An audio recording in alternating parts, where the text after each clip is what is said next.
Hello. Hello. Hello.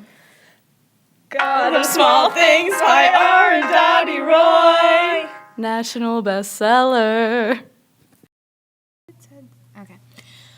Greetings. Hello. Hi. So we are working on the podcast for The God of Small Things by R and Dottie Roy. And today we're discussing chapters 1 through 3. Good stuff. Yeah. These chapters were more flashbacks and character development than like concrete plot development. But it was informative nonetheless. So the first thing that we learn is that Rahel, she's coming back to Ayamenem, which is where they grew up, and she is 31 years old. And they say that that's the same age that her mother died at. I think they used the term a viable, dieable age, which I really liked. And she and her twin brother, Estha, he goes by Estha, used to be one, kind of like a Siamese twin that had like two bodies and one soul. But they're not like one anymore. And like Rahel would have like memories that like weren't hers, that like only Estha had experienced. And their cousin Sophie Mall, like the first like real plot thing that you find out is that she died when she was like almost 9 years old, and they allude to the cause being like drowning, but Rahel says that she was still breathing when they buried her, and that the funeral killed her. They say that Estha is like mute now, and they kind of like mention that he never really talked a whole lot in the first place, but like he like doesn't talk at all anymore. I thought maybe that's like reflecting like hollowness, like maybe from being separated from Rahel, potentially. So Rahel, she was more of like a troubled child in school, I believe. So she bounced from school to school after she and Estha were separated. Yeah. Yeah, she was expelled multiple times, or for multiple things as well. That's great.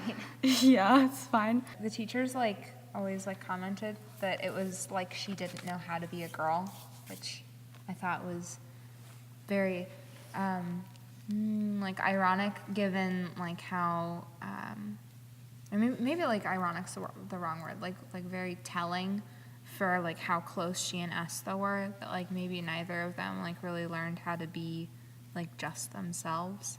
Yeah, like rhetorically, Arundhati Roy would always refer to Estha and Rahel as we and us whenever they would talk about them as kids. So I think she portrayed how close they were when they were together as kids, and it's still really telling when they're adults too, even though they refer to each other as separate individuals now. Yeah, absolutely. But so in college, so flashing forward, Rahel, she married Larry McCaslin, I believe that was his last name, who fell in love with Rahel. It was more of like a one-sided type relationship. Yeah, absolutely. So she fell in love in sort of like a disinterested way. They moved to America, but she ended up divorcing him after a while.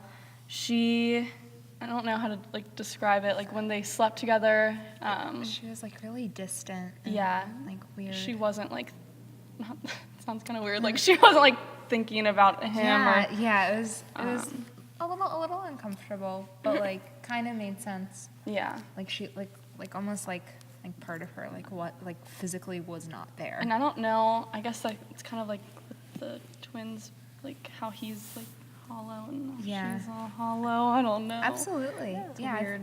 I thought the same thing. That, like kind of like neither of them are like whole if they're not together. Yeah, just kind of creepy. Yeah. I don't know. Yeah. Kind of like a weird, uncomfortable sense. Yeah, it's kind of like a bad vibe, sort of from their sketch.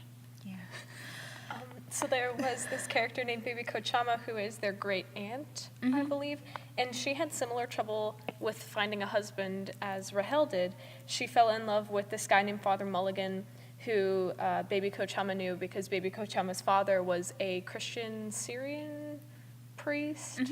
And Father Mulligan talked to Baby Koshama's father a lot, so Baby Koshama fell in love with him, and she would perform works of charity to try to flirt with him, which didn't really work. No. And she followed him into a convent and became a nun, but found out that she couldn't marry as a nun. So she realized the futility of it and returned home. And then she kind of turned the house's garden into a product of her frustration because her parents just sent her to gardening school because they didn't know what to do with her, and then she just spent all her time into her garden and unhappy because of that. Now Baby Kochama was Mamachi her sister? Papachi was her brother. Okay. And then Mamachi married Papachi. Yeah. So it was like Reverend J. Ipe is like the patriarch of the family. And his children were Baby Kochama and Papachi. And then Papachi and Mamachi got married. And then their children are Amu and Chaco. And Amu is Rahel and Esta's mom. Yeah. So Did you get all that? thanks. And then Chaco, who I mentioned, also has marriage troubles. He is divorced too. He had this wife named Margaret Kochama, and he had the daughter Sophie Mall with her, but after they divorced, Margaret took Sophie and moved to England.